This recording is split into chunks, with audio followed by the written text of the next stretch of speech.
Hello বন্ধুরা, আসসালামু আলাইকুম। কেমন আছো তোমরা সবাই? আশা করি অনেক ভালো আছো। স্বাগত জানাচ্ছি আমার ইউটিউব চ্যানেল জবস অ্যান্ড ক্যারিয়ারে। বন্ধুরা, আজকে আমি তোমাদের সপ্তম শ্রেণীর কৃষি শিক্ষা বিষয়ের ষষ্ঠ সপ্তাহের যে অ্যাসাইনমেন্ট দেওয়া হয়েছে সেই অ্যাসাইনমেন্টের সমাধান করার চেষ্টা করব। আশা করি ভিডিওটি শেষ পর্যন্ত থাকবে এবং অ্যাসাইনমেন্টটি সমাধান করে নেবে। বন্ধুরা, তো চলো আমরা দেখে আসি আজকে আমাদের জন্য কৃষি শিক্ষা বিষয়ের ষষ্ঠ সপ্তাহে কি অ্যাসাইনমেন্ট দেওয়া হয়েছে। তোমরা স্ক্রিনে দেখতে পাচ্ছ, সখীপুর গ্রামের সবুজ বাড়ির উত্তর পাশে ঢালু জমিতে সবজি চাষ করেছেন।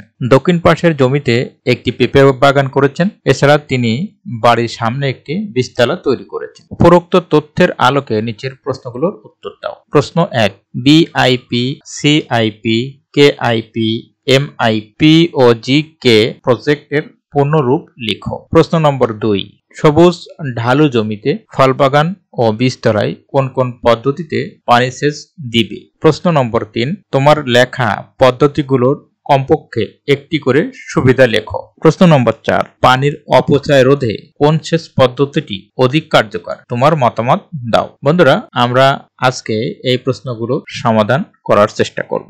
ভিডিও এবং অ্যাসাইনমেন্ট শুরু করার আগে একটি রিকোয়েস্ট, প্রিয় বন্ধু, তুমি যদি আমার চ্যানেলে নতুন হয়ে থাকো অথবা আমার চ্যানেলটি এখনো সাবস্ক্রাইব করে না থাকো, তাহলে প্লিজ আমার চ্যানেলটি সাবস্ক্রাইব করবে এবং পাশে থাকা বেল আইকনটি চেপে রাখবে, যাতে নতুন অ্যাসাইনমেন্ট দেওয়ার সাথে সাথে তুমি সবার আগে তা পেয়ে যাও। তো চলো শুরু করি আমাদের আজকের ভিডিও। আমাদের প্রথম প্রশ্ন ছিল বিআইপি, সিআইপি, কেআইপি, এমআইপি ও জিকে প্রজেক্ট এর পূর্ণরূপ লিখো। বিআইপি এর পূর্ণরূপ হলো বরিশাল সেচ প্রকল্প। সিআইপি এর পূর্ণরূপ হলো চাঁদপুর সেচ প্রকল্প। কেআইপি কর্ণফুলী সেচ প্রকল্প। এমআইপি মুহুরী সেচ প্রকল্প। জিকে প্রজেক্ট হলো গঙ্গা কপোতাক্ষ সেচ প্রকল্প। আমাদের 2 নম্বর প্রশ্ন ছিল সবুজ ঢালু জমিতে ফল বাগানে ও বীজতলায় কোন কোন পদ্ধতিতে পানি সেচ দিবে? উত্তর, প্লাবন সেচ, নালা সেচ, বর্ডার সেচ, বৃত্তাকার সেচ, ফোয়ারা সেচ।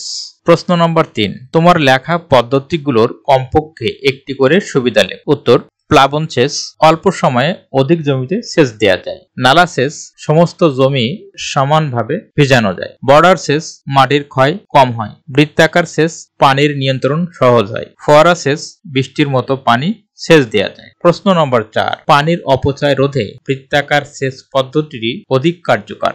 তোমার মতামত তুলে ধরো। উত্তর, এই সেচ পদ্ধতিতে সমস্ত জমিতে সেচ না দিয়ে শুধু যে স্থানে গাছ রয়েছে সেখানেই পানি সরবরাহ করা হয়। সাধারণত বহু বর্ষজীবী ফল গাছের গোড়ায় এই পদ্ধতিতে সেচ দেওয়া হয়। ফল বাগান এর মাঝ বরাবর একটি প্রধান নালা কাটা হয়। অতঃপর প্রতি গাছের গোড়ায় বৃত্তাকার নালা কাটা হয় এবং প্রধান নালার সাথে সংযোগ দেওয়া হয়। বৃত্তাকার সেচের সুবিধা হলো পানির অপচয় হয় না, পানি নিয়ন্ত্রণ সহজ হয়। বন্ধুরা, এই ছিল আজকে তোমাদের অ্যাসাইনমেন্ট কৃষি শিক্ষা বিষয়ে।